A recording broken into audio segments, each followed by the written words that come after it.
السلام علیکم class health psychology میں ہم مسلم اسکالرس کو آج پڑھیں گے۔ انسان کی کردار کی تشریح کے حوالے سے مسلم مفکرین نے بہت کام کیا ہے، جن میں بہت سارے لوگوں کے نام ہیں، لیکن آپ کے سلیبس میں 2 لوگوں کا ذکر ہے، ایک امام غزالی اور ایک مولانا اشرف علی تھانوی۔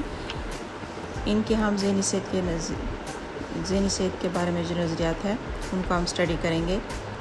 امام غزالی کا ہم دیکھیں گے کہ ان کی ابتدائی زندگی کیسی تھی، ان کے حالات زندگی کیا ہیں، ان کا بریف ہم انٹروڈکشن دیکھیں گے، اور غزالی نے جو ذہنی صحت کا تصور بتایا ہے اس کے بارے میں ہم بات کریں گے۔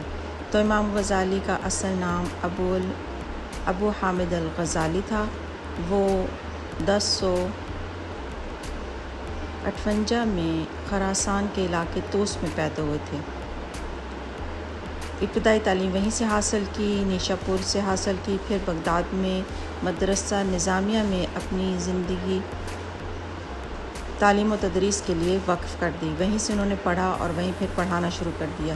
ان کی زندگی کو 2 حصوں میں تقسیم کیا جاتا ہے۔ ایک پہلے حصے میں وہ ایک فلسفی تھے اور دوسرے حصے میں ایک صوفی کی حیثیت سے ان کو پہچانا جاتا ہے۔ انہوں نے بہت ساری کتابیں لکھی ہیں۔ ان کی کتابیں ذہنی صحت کے بارے میں ہیں، زندگی کی اور مختلف حقیقتوں کے بارے میں ہے۔ احیاء علوم اور کیمیاء سعادت ان کی بہت زیادہ مشہور کتابیں ہیں، جن کی وجہ سے انہوں نے بہت زیادہ شہرت حاصل کی ہے۔ تو یہ امام غزالی کا مختصر سا تعارف ہے۔ امام غزالی نے انسانی شخصیت کے بارے میں concept of personality and mental health کے بارے میں جو نظریہ پیش کیا ہے، اس کے مطابق غزالی کے نزدیک انسانی شخصیت جسمانی اور روحانی قوتوں کا مجموعہ ہے۔ انسان کا مقصد ذات کی تلاش ہے۔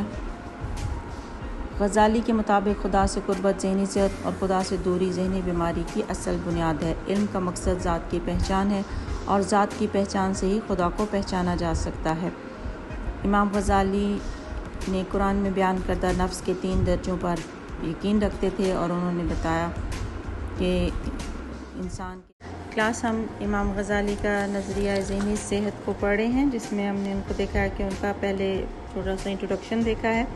اس کے مطابق انہوں نے بتایا کہ ذہنی صحت جو ہے وہ خدا سے نزدیکی ذہنی صحت ہے، اور خدا سے دوری جو ہے وہ ذہنی بیماری ہے۔ اس کے علاوہ امام غزالی نے بتایا ہے کہ علم کی 2 اقسام ہوتی ہیں، ایک مادی علم اور ایک روحانی علم۔ مادی علم کا تعلق دنیاوی علم سے ہے۔ مادے کے علم کو مادی علم کہا جاتا ہے۔ مادی علم ادنا علم ہے، کمتر علم ہے۔ غزالی کے نزدیک پیغمبر اعلیٰ ترین ہستیاں ہیں جو خدا سے الہامی علم حاصل کرتی ہیں۔ علم کا حتمی مقصد خدا کی پہچان ہے۔ ذات ہی وہ قوت ہے جو خدا تک پہنچاتی ہے، اور ذات کے ذریعے ہی خود آگہی سے خدا آگہی تک پہنچا جا سکتا ہے۔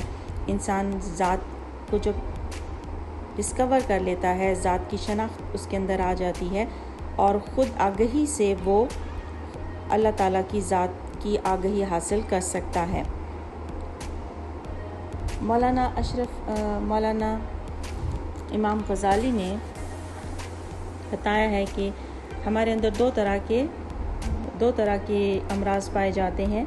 ایک کو اس نے فزیکل ڈس آرڈرز کا نام دیا ہے اور ایک کو فنکشنل ڈس آرڈرز کا نام دیا ہے۔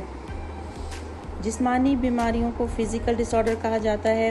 جسمانی بیماریوں کا علاج تو دوائیوں کے ذریعے ہو جاتا ہے، جبکہ فنکشنل امراض کا تعلق جہالت کی وجہ سے ہے۔ امام غزالی کے نزدیک جہالت فنکشنل ڈس آرڈرز کی جڑ ہے۔ جہالت کی وجہ سے بہت ساری روحانی بیماریاں پیدا ہوتی ہیں۔ جب تک ان روحانی بیماریوں کو دور نہ کیا جائے، انسان اللہ تعالیٰ کے ساتھ براہ راست تعلق استوار نہیں کر سکتا۔ امام غزالی کے نزدیک فنکشنل ڈس آرڈرز کی جو وجہ ہے کہ فنکشنل ڈس آرڈرز کیوں پیدا ہوتے ہیں، تو اس کی وجہ جہالت ہے، اور جہالت ایک ذہنی بیماری ہے جس کی سب سے بڑی وجہ وہ خدا سے دوری ہے۔ جو خدا سے دور ہوتے ہیں وہ جہالت میں مبتلا ہو جاتے ہیں۔ امام غزالی نے کئی فنکشنل ڈس آرڈر کی مثالیں دی ہیں۔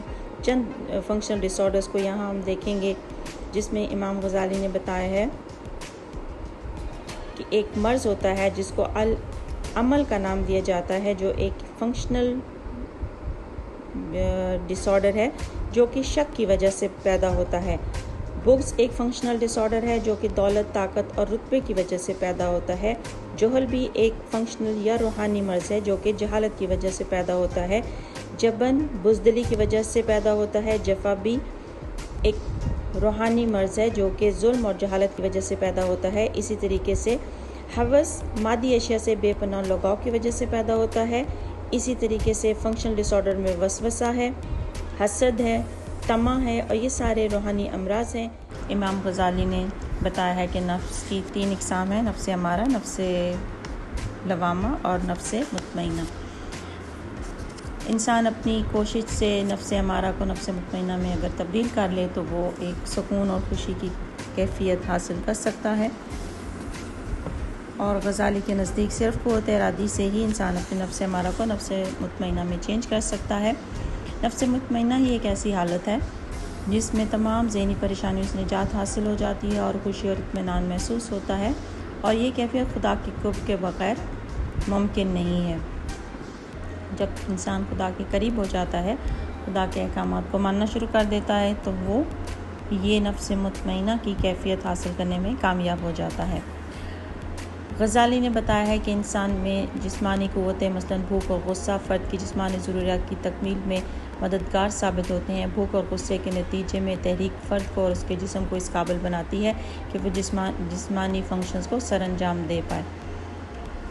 انسانوں میں ادراک کی اہلیت اندرونی اور بیرونی مختلف قسم کی جو سینسز ہے اس پر مشتمل ہوتی ہے، جو کہ انسانوں میں اعلیٰ درجے کی موجود ہوتی ہے۔ انسان اپنے حواس کی مدد سے چیزوں کو پرسیو کرتا ہے اور پھر اپنی سینسز کی مدد سے معلومات کو تفکر، تخیل اور حافظے میں شامل کرتا ہے، اور بیرونی حسی، بصری، سمعی، لمسی اور شامی حسیات، یہ ساری جو 5 حسیات ہیں، ان سب سے اس کو معلومات حاصل ہوتی ہیں۔ انسانی کردار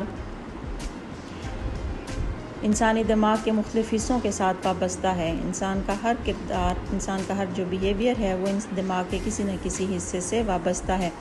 دماغ میں ہر انسانی فعل کو ضابطے میں لانے کے لیے مخصوص علاقے موجود ہوتے ہیں۔ حافظے کے لیے فرنٹل لوب موجود ہے، امیجنیشن کے لیے فرنٹل لوب سے کام لیا جاتا ہے۔ اس طریقے سے ہمارے ہر کردار کا تعلق ہمارے برین کے کسی نہ کسی پارٹ سے ہے۔ اگر ہمارے جسم کے حصے اور دماغ آپس میں مربوط ہوں گے، کوآرڈینیٹ کریں گے صحیح طریقے سے، تو ان جسم فرد کا بیہیویئر اچھا ہوگا۔ تو یہ تمام قوتیں انسان کو کنٹرول کرنے اور چلانے کے لیے اہم ہے۔ انسان کے تمام حواس اہم رول پلے کرتے ہیں چیزوں کو سمجھنے میں، معلومات حاصل کرنے میں، اس کے ذہن اور جسم کی کوآرڈینیشن میں۔ اس کی 5 سینسز اور دماغ کے حصے آپس میں مل کر کام کرتے ہیں، لیکن ذات یعنی قلب ان قوتوں پر حاوی ہے۔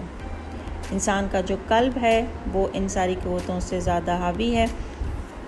صحت مند شخصیت کی تشکیل کے لیے ابتدائی بچپن اور خاندان اور جو دوست ہیں وہ اہم کردار ادا کرتے ہیں۔ غزالی کے نزدیک مجرمانہ کردار والدین اور معاشرے کی غلط تربیت کا نتیجہ ہے۔ ہر فرد کے اندر مثبت اور منفی قوتیں موجود ہوتی ہیں۔ مثبت قوتیں فرد کو صحت کی جانب اور منفی قوتیں بیماری کی طرف لے